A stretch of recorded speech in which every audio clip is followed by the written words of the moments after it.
Nothing special. మేము ఈరోజు fish curry prepare చేసుకుందాం అనుకుంటున్నాం. మేము ఈ చిన్న ఫిష్ రామ్నగర్ మార్కెట్లో, ఫిష్ మార్కెట్లో అయితే తీసుకొచ్చాము. అన్నిట్లలో ఒకటే డిఫరెంట్ ఫిష్ అయితే వచ్చింది.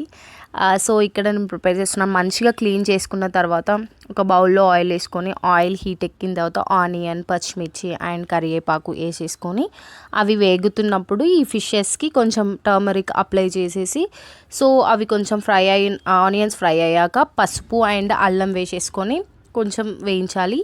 సో అది కూడా కొంచెం ఫ్రై అయిన తర్వాత అందులోకి ఉప్పు అండ్ సరిపడినంత కారం, ఎంత సరిపోతే అంత కారం వేసేసుకొని, అండ్ ఇందులోనే నేను ధనియాల పొడి అండ్ మెంతి పౌడర్ కూడా యాడ్ చేశాను. అండ్ మెంతి పౌడర్తో పాటు ఫస్టే ఆయిల్లో కొన్ని మెంతులు ఫెనిగ్రిక్ సీడ్స్ వేసుకుంటే కూడా బాగుంటుంది.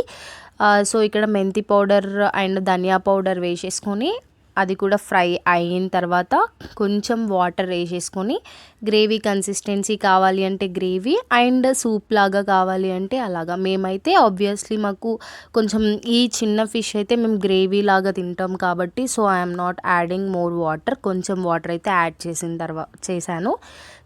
తర్వాత ఒక 5 to 6 minutes అనేది ఈ గ్రేవీ అనేది కొంచెం మరగాలి.